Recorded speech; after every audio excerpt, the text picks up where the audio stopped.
नमस्कार दोस्तों, आजकल एक ट्रेंड शुरू हो चुका है कि फॉरेन में जाकर अमीर लोग शादी कर रहे हैं और ये ट्रेंड दिन ब दिन बढ़ता ही चले जा रहा है। और इस ट्रेंड के कारण हमारे जीडीपी में क्या इम्पैक्ट पड़ सकता है, क्यों ही मोदी जी बोल रहे हैं कि अमीर लोगों को फॉरेन में जाकर शादी नहीं करनी चाहिए। चलिए जानने की कोशिश करते हैं आज के इस वीडियो में।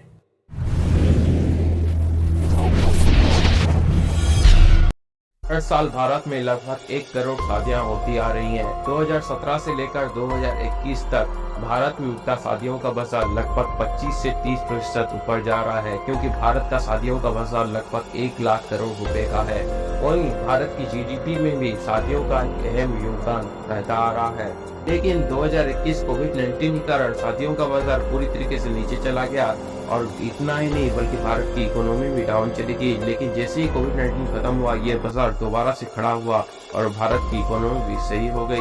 अनुमान लगाया जा रहा है कि 23 नवंबर से लेकर 15 दिसंबर तक भारत में लगभग 35 लाख शादियां होंगी और इन शादियों में लगभग 4.25 लाख करोड़ रुपए की खर्च की जा सकती है, और जिसके कारण भारतीय शादी बाजारों पर एक अच्छा कारोबार होने की संभावना है। वहीं दूसरी ओर यह अनुमान पूरी तरीके से गलत होने की संभावना बढ़ती जा रही है, क्योंकि भारत के अमीर लोग विदेश में जाकर शादी कर रहे हैं और वहाँ की जीडीपी को बढ़ा रहे हैं और इसका इम्पैक्ट हमारे भारत के सोसाइटी में पड़ रहा है। आजकल बॉलीवुड सेलिब्रिटी से लेकर फेमस क्रिकेटर तक सब विदेश में जाकर शादी कर रहे हैं। 11 दिसंबर 2017 में विराट कोहली और अनुष्का शर्मा ने इटली में जाकर शादी की थी और इनकी शादी में लगभग 100 करोड़ रुपए खर्च हुए थे। रणवीर सिंह और दीपिका पादुकोण ने भी इटली में जाकर शादी की थी और इनकी शादी में लगभग 95 करोड़ रुपए की खर्च हुई थी।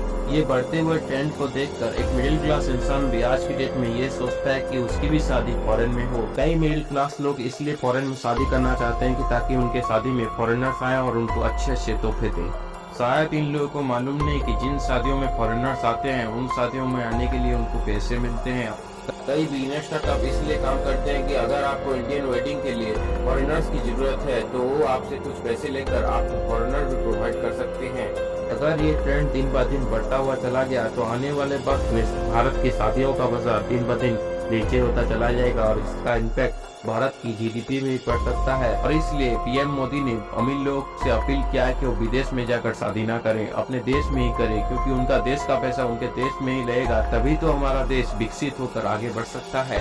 देखा जाए दोस्तों तो ये सही भी है, क्योंकि ज्यादातर अमीर लोग फॉरेन में जब शादी करते हैं तो वहाँ की जीडीपी को अच्छा इम्पैक्ट पड़ता है। लेकिन वही अमीर लोग अगर इंडिया में शादी करेंगे तो उनका पैसा उनके देश में लग सकता है और हमारे जीडीपी में भी एक अच्छा ग्रोथ देखने के लिए हमें मिल सकता है। और मेरे हिसाब से फॉरेन में शादी करने के इस ट्रेंड को बड़े बड़े क्रिकेटर से लेकर बड़े सेलिब्रिटी तक फॉलो नहीं करना चाहिए। उनको सोसाइटी में अवेयरनेस फैलाना चाहिए कि लोग फॉरेन में जाकर शादी ना करें। या आप फॉरेन में शादी करना चाहते हैं या फिर अपने ही देश में? कमेंट में बताइए। ऐसे इंटरेस्टिंग वीडियो देखने के लिए चैनल को सब्सक्राइब कीजिए। मिलते हैं और एक नई वीडियो में।